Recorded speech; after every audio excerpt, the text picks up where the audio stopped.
नमो भगवते वासुदेवाय।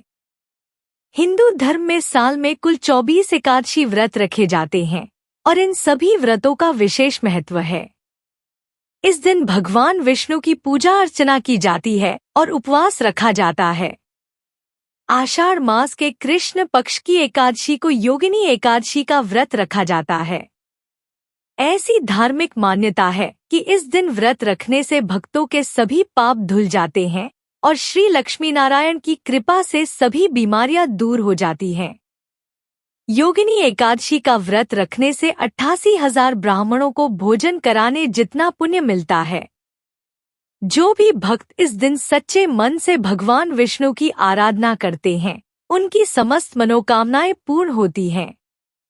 भगवान श्री कृष्ण ने भी खुद युधिष्ठिर महाराज को योगिनी एकादशी का महत्व बताया था। धार्मिक ग्रंथों के अनुसार प्राचीन काल में हेमाली नाम का एक माली था, जो कामभाव में लीन होकर ऐसी गलती कर बैठा कि उसे राजा कुबेर का श्राप मिला, जिससे उसे कुष्ठ रोग हो गया।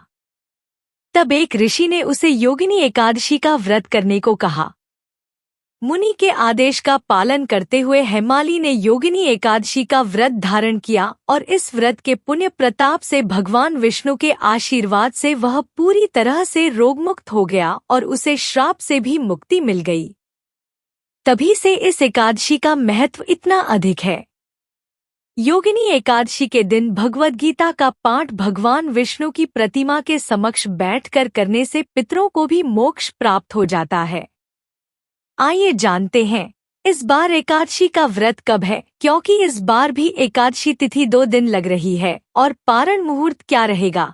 इस दिन कौन कौन से शुभ योग बन रहे हैं, क्योंकि इस बार एकादशी के दिन भद्रा भी लग रही है, तो भद्रा काल कब से कब तक रहेगा और भद्रा का वास कहाँ रहेगा। इस बार योगिनी एकादशी का व्रत 21 जून शनिवार और 22 जून रविवार 2 दिन रखा जाएगा, क्योंकि एकादशी की तिथि प्रारंभ होगी 21 जून शनिवार को सुबह 7:19 से और एकादशी तिथि समाप्त होगी 22 जून रविवार को सुबह 4:27 पर।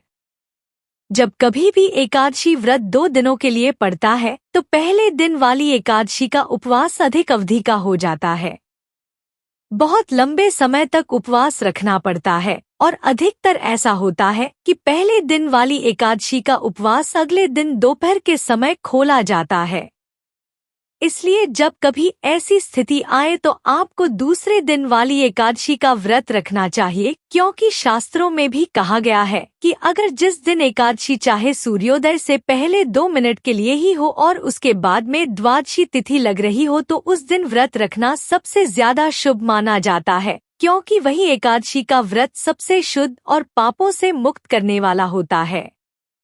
लेकिन बहुत से लोग जानकारी के अभाव में जिस दिन एकादशी लग रही होती है उसी दिन उपवास रख लेते हैं। अब जानते हैं 21 जून शनिवार के मुहूर्तों के बारे में। इस दिन ब्रह्मा मुहूर्त सुबह 4:10 से लेकर 4:58 तक रहेगा, जब आप सुबह स्नान करके मंत्र जाप या पूजा कर सकते हैं। और गोधूली मुहूर्त में जब शाम की पूजा करके दीपदान कर सकते हैं, शाम 7:21 से 7:41 तक रहेगा। और इस बार भद्रा 20 जून शुक्रवार को रात 8:36 से प्रारंभ होकर 21 जून शनिवार को सुबह 7:18 तक रहेगी और इस बार भद्रा का वास रहेगा स्वर्ग लोक में। द्वादशी तिथि प्रारंभ होगी 22 जून रविवार को सुबह 4:28 से।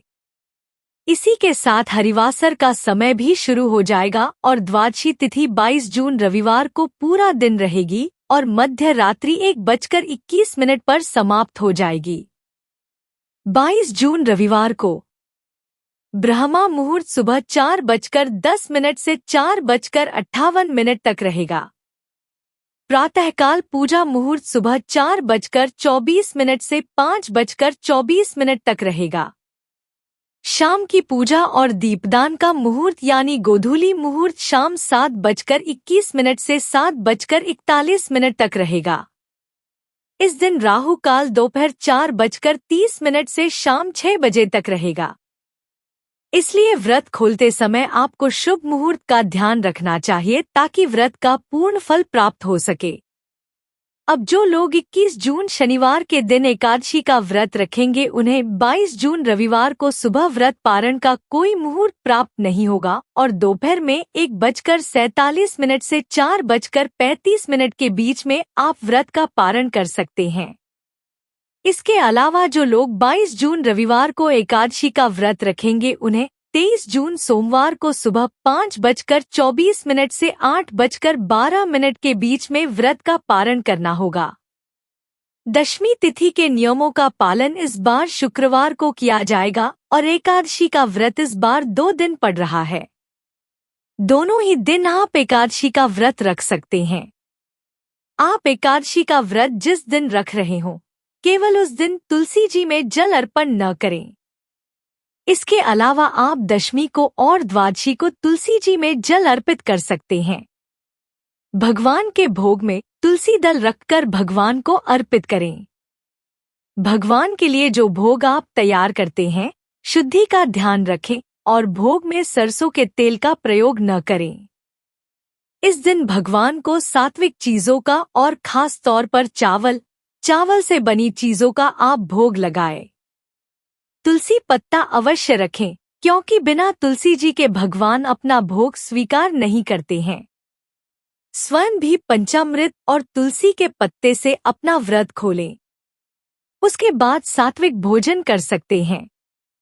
द्वादशी तिथि को भी केवल 2 ही बार भोजन करना चाहिए, एक बार सुबह व्रत पारण करने के बाद और दूसरा शाम को सूर्यास्त के बाद। यह थी आज की वीडियो। उम्मीद है आपको पसंद आई होगी।